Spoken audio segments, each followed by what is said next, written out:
Welcome, ladies and gentlemen, to the SFU Innovate video series, where we interview rockstar entrepreneurs of SFU origin. In this interview, we'll be talking with Clint Landrock, who is an SFU origin entrepreneur and a science entrepreneur, which is incredibly exciting to me. And actually, Clint, your story is incredibly exciting to me because my PhD is actually in the commercialization of advanced material technologies from universities. So to me, you're even more of a rock star. Thank you. You started a PhD at SFU. I did start, and I classically dropped out to start the business. Okay, that, by the way, is not a recommendation to any of you. So you got distracted, but your supervisor at SFU was actually involved in the venture. Yes, right at the beginning, I was Dr. Bojina Kaminska in the engineering science department. We started out as equal partners, developing the technology and the business. Then you started Nanotech Security Corp. Yes, sort of. Nanotech Security Corp was started up in 2010. It was actually a holdings company by our, at that time, primary investor. And what we did was we licensed the technology from the private company that my professor and I started into Nanotech as a vehicle to raise funds in the public market because it was a publicly traded company. So it allowed us to do sort of a pseudo IPO without having to do an IPO. And you have your nanotechnology in banknotes. You can't tell us which ones. I can't tell you which ones. The company currently has something like 12 or 14 different denominations in different countries. And also on sports tickets, which might mean more to these guys. Yeah, sports tickets. The latest one was the Euro Cup, if you guys are soccer, football fans. If you happen to go to the Euro Cup, your ticket would have had one of our security images on it. Tell us a little bit about Nanotech Security in layman's terms, which apparently you're quite good at. Nanotech Security Corp, at its heart, is both a security company and an optics company. And what we do is we design, develop, engineer, manufacture, and supply what we hope is the best optical security features in the world for secure documents and also sports tickets and for brand authentication. So this is the kind of thing like why my passport keeps getting more and more complicated.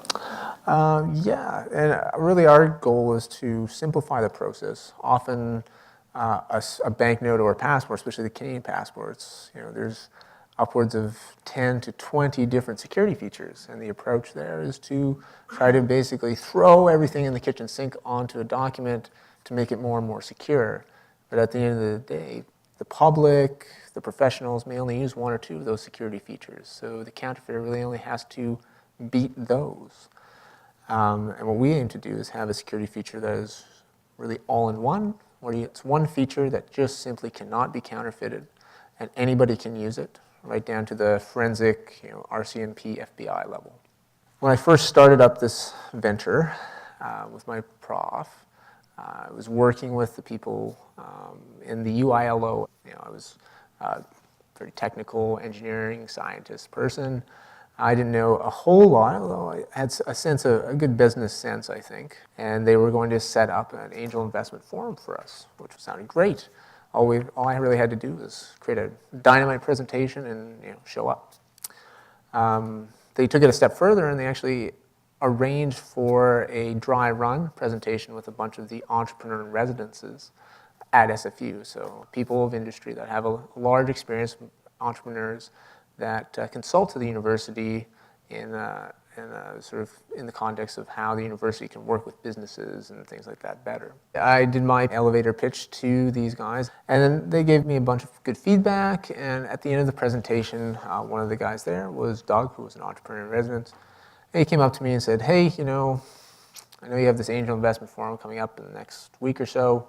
Maybe don't go, and let's just sit down and talk, and I think we might be able to do something there. And it just turned out that Doug happened to be in the security technology area. He has been for quite a few years. And specifically, he was interested in nanotechnology and was looking for a venture to fund in nanotechnology. We decided to partner up. And yeah, he really was a business mentor to me and eventually came on as full-time CEO of Nanotech. So you skirted the first angel round. and then you skirted your IPO. So you're Yes. really good at getting around stuff. Yeah. I used to have a motto was do the absolute minimum required to be the best in the room, right? So I definitely organized my life in that kind of way. When did you have that aha moment that this was going to be where your life was going to take you? I didn't go into graduate studies. I didn't go into the engineering field with this thing in mind. But there's a few things I did learn from various jobs I've had. I really don't like working for other people. I like managing my own schedule. I like managing my own destiny. And I've always been like that, I suppose. But I didn't really realize that was something that would necessarily mean I would become an entrepreneur. And within the graduate studies, it was really seeing a problem that I thought I could provide a solution to. That it appeared that nobody else had maybe thought of that solution or at least executed on it. When I was talking to one of a physics professor, Karen Kavanaugh at SFU, and she actually introduced me to the concept of nano-hole structures that could be used for, she was using them for gold optical sensors for medical applications. I said, well, could we use those as an electrode and actually have something that would pass light through but also act as an electrical conductor? And at first she said, no, that wouldn't work. And then I kind of sat down and I spent a couple of days and I really thought it would work. So I did the math and I showed it to her. And she said, well, that looks like it'll work. And that was really sort of an aha moment of, nobody's seemingly thought to do this in this way before. Maybe there's something to that. Tell us a little bit about the founding of your company, because watching your TED Talk, I think it has to do with butterflies. The narrative is that I was hiking in Costa Rica on my honeymoon with my wife, and we climbed a volcano. At the top of this volcano, there's this massive lake. We also found all of these blue morpho butterflies that were flying around this dense canopy forest. Despite it being very dark and very quiet, it was amazing to see these butterflies and how bright their blue wings were and how they would just sort of flicker off and on. And at the time, I thought, wow, that would make a great security feature. You've got a simple message that turns off and on that somebody can easily identify with. That's clearly what the butterfly is using its colors for, is to allow something to identify that that's what that is. And it works very well. And so when I came back from Costa Rica, I started looking into those butterflies and what kinds of structures they use and how they produce that particular kind of color. And I was amazed to find out that the butterflies have no pigment in them and that all of that color is created from physical structures. In other words, if you take that butterfly wing and you actually look through it, it's almost completely transparent, sort of opaque. And when the light reflects off of it, it's this brilliant blue. And so, in part, those structures really motivated me in the direction of these kind of tiny nanostructures that we might be able to create. And my aim was really to come up with a kind of structure that was simple and could be manufactured on existing platforms today, but that mimicked the same physics that what I was seeing in the butterfly. So that's the official narrative, which is all true. However, how the company started is maybe slightly less dramatic than that. I was the only person in the lab. My professor had just come back from giving a talk at the NRC in Ottawa. And at that talk, there was a delegate from the Bank of Canada. She was asking about some of the things that we were doing in the lab and whether they had ever thought we had applications for banknotes. This was back in like 2009. And she came back, and since I was the only one in the lab, again, luck, she came up to me and said, Clint, what do you think? And I was like, I don't know. Banknotes. What do I know about banknotes? I never thought about that. I said, give me the weekend. So I spent the weekend reading all about it. I wrote a sort of stream of consciousness white paper. It was like 30, 40 pages long. Gave it to her. I said, I don't know, read this. I'm not even sure if she actually read it. She just forwarded it off to the Bank of Canada person. And I was like, oh my God, what are you doing? Probably should have proofread. Yeah, I probably should have proofread. But anyway, the Bank of Canada person, turns out they loved it and thought like, wow, this is like really totally different than anything we've seen before. You guys should do it.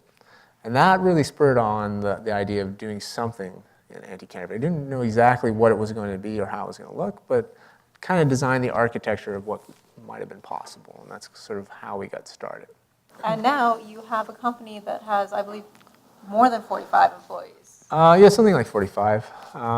We've got about 12 or so here in Vancouver or Burnaby, because we still use all of the labs at 4D, or a lot of the equipment at 4D labs. We even have our own equipment housed there. So we do a lot of work still within SFU. Unlike a lot of other laboratories where you have to go and essentially pay some other staffed tech to do something for you, you can go in, be trained by the staff there, and develop your own processes. And those processes may become a very important part of your intellectual property portfolio, as it was the case for us. How have you changed course? Because we talk to our students all the time about becoming comfortable with pivoting and being comfortable with changing your course. So has that happened in your journey? Yeah, definitely. I mean, there's pivoting where you realize, I've got this, but it's not working here, so I'm going to go over here with it. And there's also focusing. And I think that's important, because I think a lot of technology development starts with this sort of big kind of picture thing, and then you really have to at some point focus it down. And in our case, had actually very ambitiously developed 3-4 different technologies that were all going to be used together. We had organic solar cells, we had organic power storage devices that were designed as ultracapacitors, and then organic LEDs or something along those lines, and nanostructures that really helped optimize all of those components, including the display. And at some point, I knew that we probably weren't going to be able to do all of it, but this is the advantage of being a graduate student at university. Why not? And we did. And actually, to somewhat the amazement of myself, we were pretty successful in developing those, and we actually have IP in all of those technologies. But definitely, we got to a point about 2012 where it was like, okay, it's going to be massive in order to try and complete all of these things at once. So we started to focus in on one particular component, and that was these nanostructures as a static display. And so that was a really refocusing.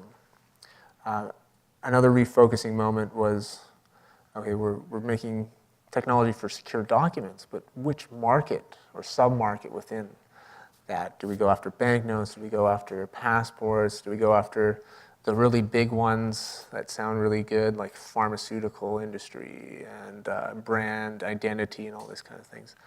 And we really focused in on the banknote market, and we've been laser focused on that for the last 2 or 3 years, and it's now starting to pay dividends.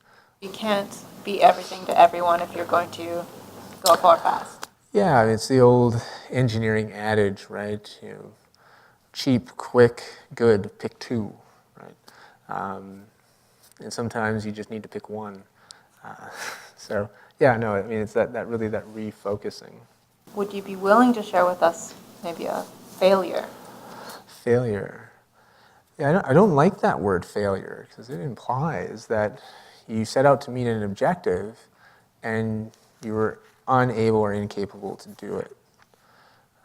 You will certainly make lots of mistakes, and you'll certainly run into many, many hurdles, but I think the difference between failure and success is when you run up to those things, you're able to very quickly realize what you did wrong, learn from it, pivot, and or refocus, and move forward.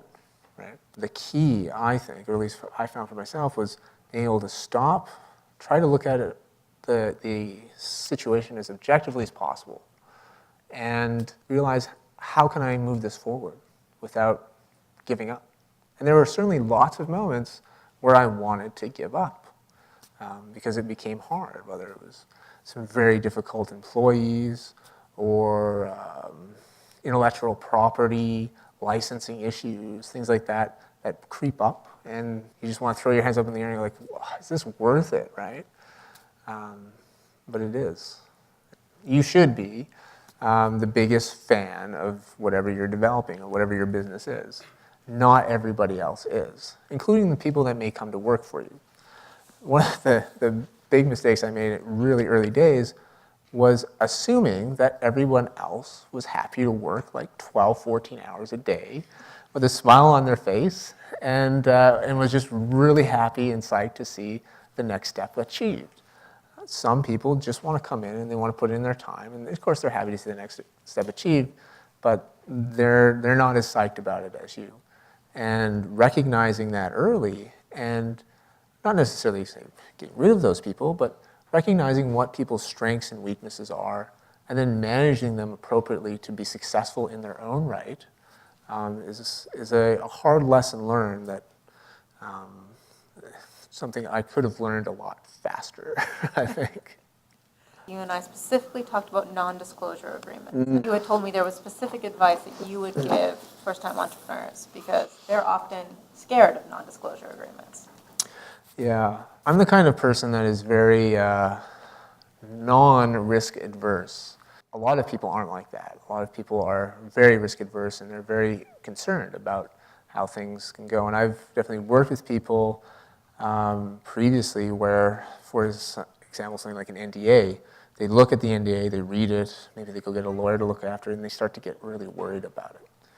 And what you should understand is, in general, what does an NDA mean, and does it really matter if I sign it?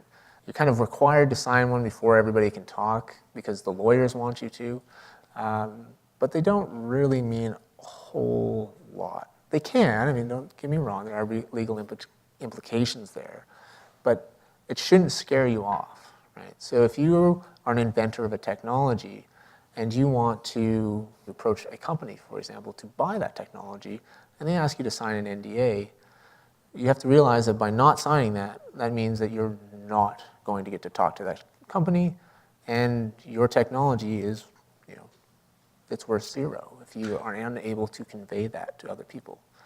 And that whatever you disclose within that context of that NDA does not necessarily mean you're giving away your secret sauce or your intellectual property. When I first started out and didn't know anything about NDAs, we had a law firm drafted up, and our NDA was based kind of on sort of pharma tech stuff. So it was sort of similar to what we were working at the time. And that NDA was like 6 or 8 pages long.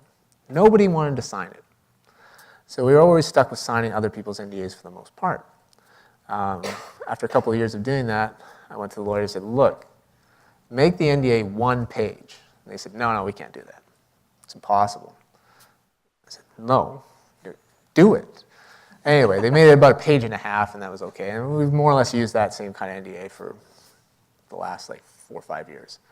And guess what? Everybody signs it for the most part because it's super simple. And it really, all it says is, we're going to talk, and I agree not to tell anybody about what you said, and you agree not to tell anybody about what I said. And everything I bring to the table, unless we have some other agreement in place later, is mine, and everything you bring to the table is yours. That's it. Are there any other piece of advice that you'd give to a first-time entrepreneur? Maybe something you wish someone had told you when you started out? Whatever time frame you have in mind, double or triple it. However much you think is going to cost to do, multiply that by 10. Your idea, even the technology you actually develop, is worth like 5% of the total package. Whatever that took to get that first prototype, we're going to spend 95% more on getting it to any kind of commercial ready status. And then forget about all the marketing and stuff that's going to go into it. So just keep that in mind that while the idea is important, the technology is important, it's not what gets you to market. Right? It's all those other things, it's the team, and et cetera. When you're early stage, the glasses are very rose-colored, and that's, I think, necessarily so.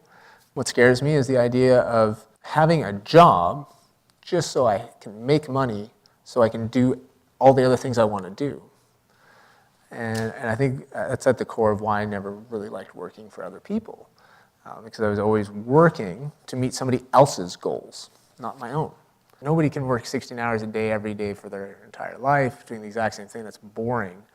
But what I do enjoy is having new goals every day, and being an entrepreneur really allows for that, and trying to succeed on those. That said, if I've got everything I wanted to do done by 2 in the afternoon, in the summer I keep my rock climbing rack and stuff in my Jeep. I cruise out to the North Shore and go climb. In the winter, go skiing and that's the other stuff I want to do, and you should be able to exercise that.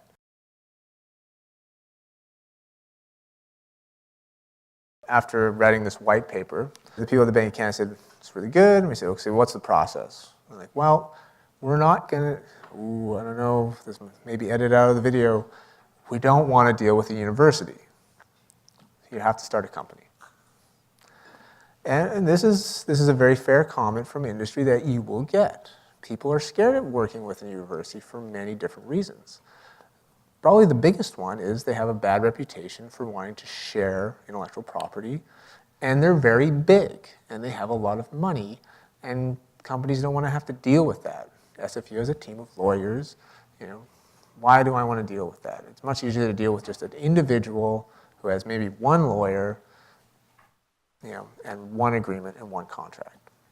So that was the message we had. So okay, so we have to start a company. And we have to get patents. Right? Because if we don't have patents, we don't have any real intellectual property. So wrote some patents, but patents are expensive, as it turns out. And I went to the UILO, and they said, well, we have a program. And at the time, they had a program, and they gave us $45,000 to go off and make some prototypes.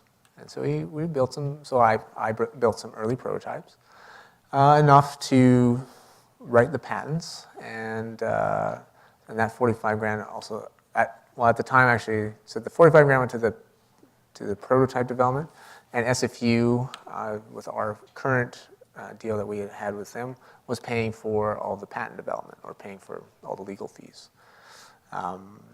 After meeting Doug and working through, and this took about a year or so, we negotiated a licensing agreement from SFU to license those patents into our private company, and which we then licensed again into the public company, again as a vehicle for raising funds in the public market. Eventually, in 2014, that public company bought the private company and all its intellectual property out entirely, and then we just became one entity.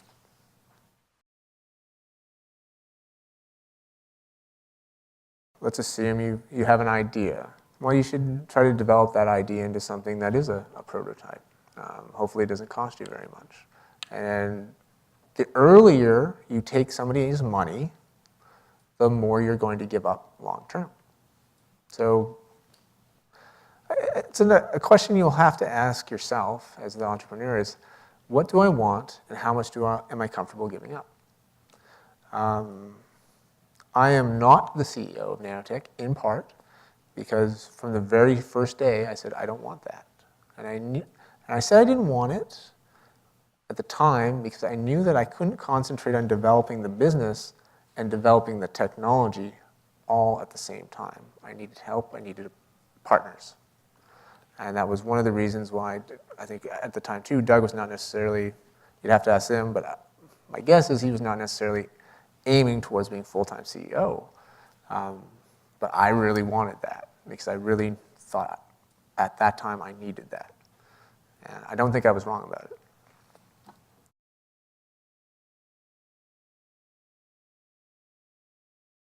I think an idea is worth zero of anything. It's the ability to execute on the idea. So if you don't believe you have the ability to execute on the idea, it's not worth anything. If you have an idea right now and you think it's a fresh new idea, there's probably 5 or 10 other people around the world that have the same idea around the same time. So if you go and tell somebody about that idea, who cares? I think if you have a really good idea and you really think it's special, well, ask yourself what has to go into that idea to not necessarily get it to market, but to make that first proof of concept. That might be a prototype, it might be a program, it might be, a sketch. From there, you should be able to answer the question for yourself, who should I tell about this? Right? It's not, be careful who you tell. I mean, then what are you going to do? Just not tell anybody? And that's the thing. I can't remember who told me this story, but somebody told me a story once about a fellow who developed a new hypodermic needle, and it had some properties that made it better than everything else. It was a better mousetrap, as they say. He went to a company and did not sign an NDA, and told them roughly what it did, and they offered him a price. And he turned it down. He said, no, it's worth way more than that. And the price was reasonable. Let's say it was $1 million or something like that. But he wanted 10 because he thought it was so much better. He went away and tried to get it started himself, failed, was never able to actually get that to the market. 20 years passed by, the patents expired, the company made it anyway, and they made hundreds of millions of dollars off of it. Don't be that guy. Use common sense. I mean, don't go and talk to what you think is a direct competitor and give them your secret sauce. That's stupid. But you should be able to, if that's somebody who you think might be a good partner for you, well, you should be talking to them because you already think you can develop some trust there, or already have some trust developed.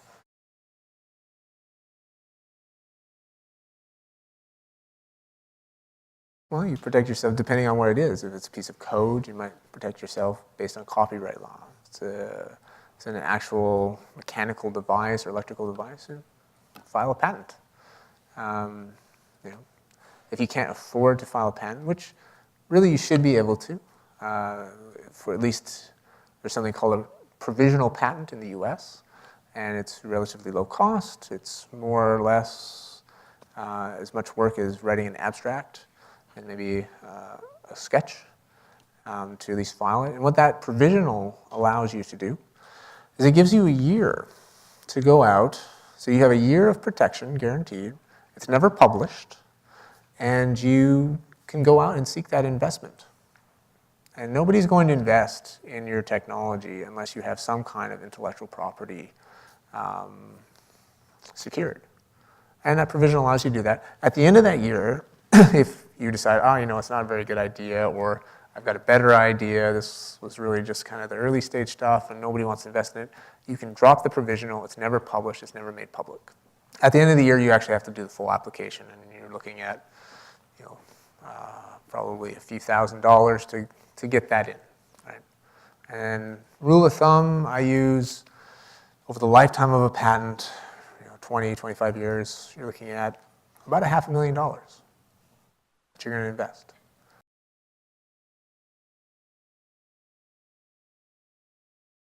It's a good question in the sense that a lot of people think that you have to have a patent before you'll get investment or before you can enter the market. No, you don't need that.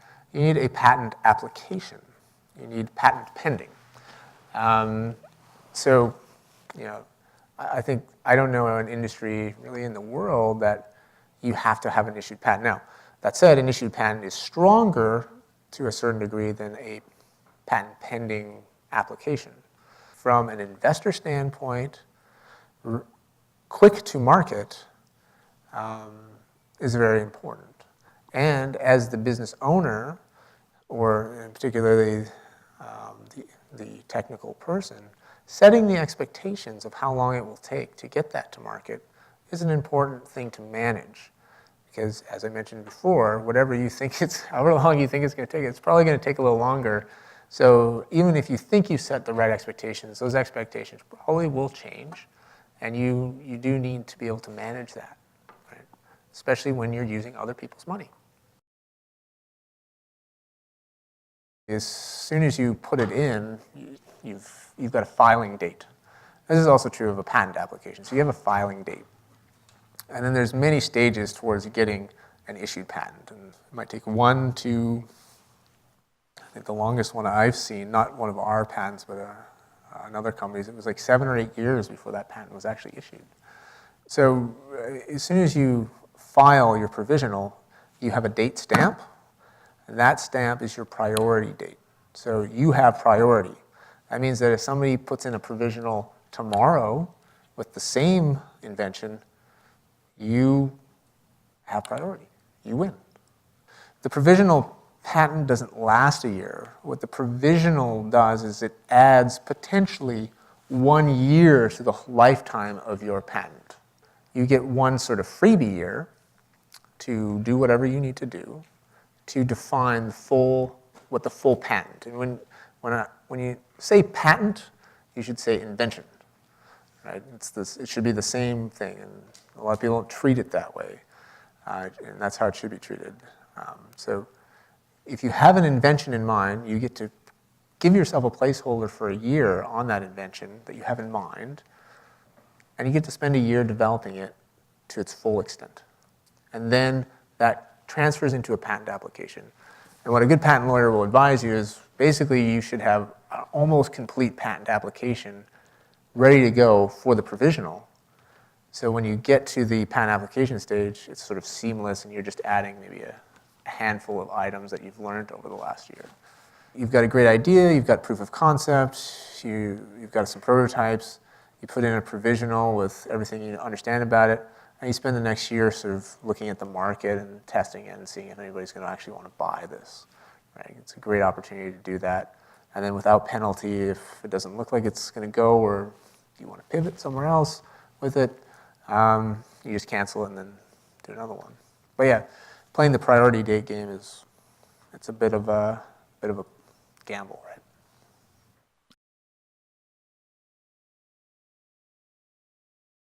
I think it's that focusing that I was talking about. Sure, when I wrote that first white paper, I sort of envisioned this like grandiose thing. It's going to take another 10 years to develop probably for us. So I mean, that has changed in terms of our focus on what we're doing. And taking the hard decisions of when to cancel certain initiatives and say, you know what, we're going to stop that. We're going to stop putting money and people time into it because it's too much. And to be honest, I do that on a probably monthly, quarterly basis, constantly reviewing like different projects we're working on and where is this going? Is it going anywhere? Well, actually, I would say no. We do that on a weekly basis with current projects, and if it looks like those projects are getting behind schedule, we're asking ourselves, why is that? What can we do to make it better? If you can't see the light at the end of the tunnel, maybe it's just time to just cut it.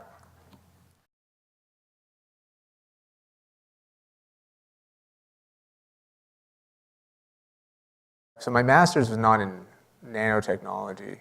It was in biomedical sciences. And coming from the medical industry, multidisciplinary teams are almost a necessity, right? Because the human body and all these things are so complex to deal with. So you're always working with people from different aspects of different technology backgrounds, different science backgrounds, biology backgrounds, administrative backgrounds. And I really wanted to bring that into this company, and building a multidisciplinary team is, I think, very important. So we have people with strong physics backgrounds, people with strong chemistry backgrounds, people with strong engineering backgrounds. We have almost as many accountants at the company now as we do engineers, people with great marketing backgrounds, people that are not necessarily the most excited about everything, but they have an enormous wealth of experience. Having those people that you can just kind of walk across the hall and say, hey, do you know about this? And they're like, yeah, blah, blah, blah, because they've got like 40 years of experience working in that industry is invaluable. So you do want to kind of pad it. And I think it's kind of like developing a sports team, right? You don't have 10 quarterbacks, you've got 1 or 2, and then a bunch of other people that support that or do a particular position, right? And on top of that, what I'll add is it's really important as a manager of people to quickly understand who's going to be really happy, like, being the linebacker and always only doing that, and those other people that might want to become the next quarterback, right? Because you're probably not going to have that quarterback forever. So you kind of have to sort of understanding that and positioning team members around is a skill that I don't know that can really be taught, but it's something that you will have to develop. With the current group that we have, and we've had basically a turnover once or twice of different groups from the technical individuals. It was putting out job postings and then doing a really thorough vetting of an interview process. In the case of some of our engineers, once we kind of focus it down to 2 or 3 candidates that we're happy with, we actually take them into the clean rooms and we see what they can do. And if they, because everybody looks good on paper, right? But if they don't actually have the skills that are transferable directly into the job, then, and do they have the personality? I remember one guy we interviewed, he seemed like a super smart guy, but at the end of the day, it was, could anybody work with this person? Like his personality was so super weird. And it's like, no, so vetting people and understanding whether you're a good person to vet people or not. I know that I am not personally, I tend to see the best in everybody, and I'm always super optimistic, and I always think like, oh, you can be so much more. And some people don't want to be, right? And so I'm very careful about that. Like I might get excited about somebody, but I make sure that 3 or 4 other people that I trust in their judgment look at that person, and if they agree, then that's great. But if they don't, then yeah. Picking your teams well seems to be a very good lesson. Yeah, picking your team well. I'll say this because I think probably most entrepreneurs find this. You don't necessarily, especially in the early days, you're not in the privileged position to choose the best people for your team. Sometimes you just have to deal with who you have. And it's something that you should be just prepared to deal with. And be careful about over-promising to those people about where they may be able to grow into the company when you're all psyched and ambitious and think that everything's going to be, you're going to have that $1 billion company. Be cautious about that. When it comes down to your question about who to tell those ideas to, you don't want to set expectations for people to think that, oh, if I invest, I can come in and I can be an equal partner, for example. It's a thing that's difficult to manage in the early days, but tread cautiously. So pick teams when you have the opportunity to. Sometimes you won't have the opportunity to, so maybe also learn how to deal with people and set expectations. Setting good expectations is a good idea. So you've got a mix of hope and realism, which is also probably also a good trait for an entrepreneur. I think you definitely need to have that because timing and luck is, again, a very important aspect of having a successful company. Okay. Timing, luck, hope, optimism. All right. And with that, let's thank Clint for spending so much time with us. Thank you so much.